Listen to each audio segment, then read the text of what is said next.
Dear students, दादाजी की class में एक बार फिर से स्वागत है। आज हम लोग बात कर रहे हैं एक्सप्रेशंस के वैल्यू निकालने के बारे में, सिंप्लीफिकेशन करने के बारे में। दो सवाल लिखे हुए हैं, √6 प्लस √6 प्लस √6 प्लस, और ये इन्फिनिटी तक चला जाए। दूसरा सवाल है √12 माइनस √12 माइनस √12, और ये भी इन्फिनिटी तक है। तो ये बहुत ही आसान होता है अगर आपको ट्रिक पता है। बेसिक्स में तो इसको x इक्वल मानिए, फिर इक्वेशन बना के सॉल्व कीजिए, लेकिन ट्रिक के लिए बहुत आसान है। ये ट्रिक हम आपको बताते हैं। चलिए, बस आप बिल्कुल बिना किसी का कागज कलम के, पेन के, और इसको देखते ही आंसर बता देंगे। इसके दो फैक्टर करिए जिनका डिफरेंस 1 हो, दो फैक्टर जिनका डिफरेंस 1 हो। 3 और 2 हुआ, इनका डिफरेंस 1 है, और इसका वैल्यू हो गई, इस पूरे एक्सप्रेशन की वैल्यू हो गई 3। आंसर जो बड़ा वाला मान है, ये प्लस है तो बड़ा वाला मान वैल्यू हो गई। 6 के दो फैक्टर जिनका डिफरेंस 1 हो, बड़ा वाला वैल्यू, अगर प्लस प्लस प्लस है तो बड़ा वाला वैल्यू मान हो गया। 12 के दो फैक्टर करिए, 4 और 3, 4 तिहाई 12, डिफरेंस 1 है। क्योंकि माइनस माइनस माइनस है, ये छोटा वाला मान आंसर हो गया। देखिए कितना आसान है, कुछ नहीं करना है, आंख से देखा और आपने आंसर लिख दिया। लेकिन अगर यही ऐसा हो जाए, लेकिन यही अगर ऐसा हो जाए,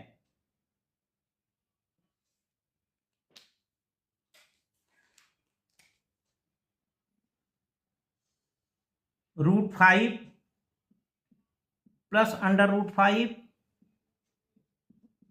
प्लस √5, और ये अनंत तक।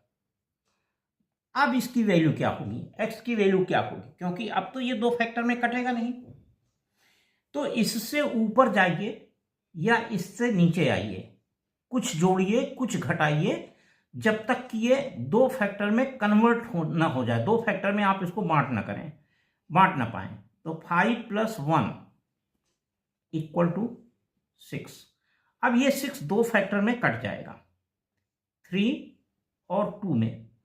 अगर ये 6 होता तो इसकी वैल्यू 3 होती। आपने कुछ जोड़ के बढ़ा करके तब इसको 3 में कन्वर्ट किया है, आपने कुछ बढ़ाया है तब ये 3 में कन्वर्ट हुआ है।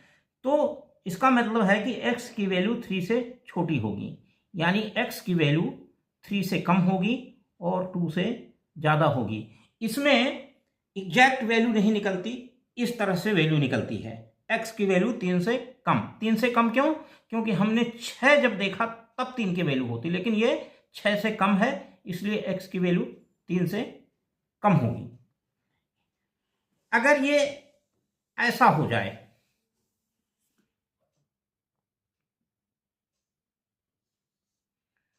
√7 प्लस √7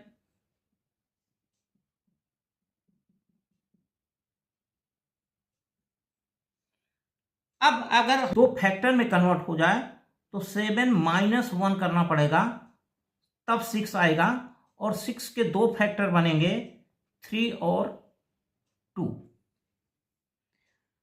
अब देखिए यहां पर जो 6 आया है, ये 7 से 1 घटा के तब 6 आया है, और x का मान 3 तो होगा, लेकिन 3 से बड़ा होगा। लेकिन 3 से क्या होगा? बड़ा होगा। x की वैल्यू 3x से छोटा, क्योंकि हमने घटाया है तब 3 आया है। इसका मतलब ये वैल्यू 3 जो है थोड़ा सा छोटा है, x के वैल्यू से थोड़ा सा छोटा है। तो हम इसको ऐसे लिख सकते हैं, 3 = स्मॉलर देन x और लेस देन 4। इसको एक तरह से और कर सकते हैं। देखिए 7 में 8 तो 2 फैक्टर में बटेगा नहीं, 9 2 फैक्टर में बटेगा नहीं, 10 2 फैक्टर में बटेगा नहीं, 11 2 फैक्टर में बटेगा नहीं, 12 2 फैक्टर में बट जाएगा। तो 7 + 5 = 12। 12 के 2 फैक्टर हुए 4 और 3। तो x की वैल्यू 4 तो हुई, लेकिन 7 में जोड़ने पर वैल्यू बनी है। ये 4 कब आया है? जब 7 में हमने जोड़ा है। इसका मतलब x की वैल्यू इस 4 से कम होगी, 4 से कम होगी और 3 से ज़्यादा होगी। तो x की वैल्यू 3 और 4 के बीच में होगी। तो अगर डायरेक्ट फैक्टर नहीं बनता है तो उसकी वैल्यू इस तरह से होती है। अब चलिए, अगर यही माइनस हो तो क्या होगा? अगर यही माइनस हो तो क्या होगा? माइनस हो तो क्या होगा? चलिए देखते हैं माइनस होता है क्या होता है। 7 में एक घटाने पर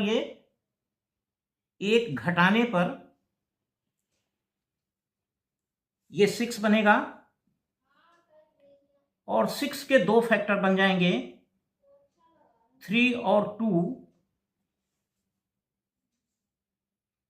माइनस वैल्यू है तो ये 2 आएगा आंसर, x 2 आया आंसर। अब ये 7 को कम करने पर 2 आया है, इसका मतलब ये वैल्यू 2 से बड़ी होगी, यानी x > 2। x > 2 और x > 3। 2 और 3 के बीच में इसकी वैल्यू आई। तो आपने 4 तरह के सवाल देखे, प्लस प्लस प्लस हो, माइनस माइनस माइनस हो, और ऐसा हो जो ये 2 फैक्टर्स में ना बंट पाए। तो क्या करेंगे?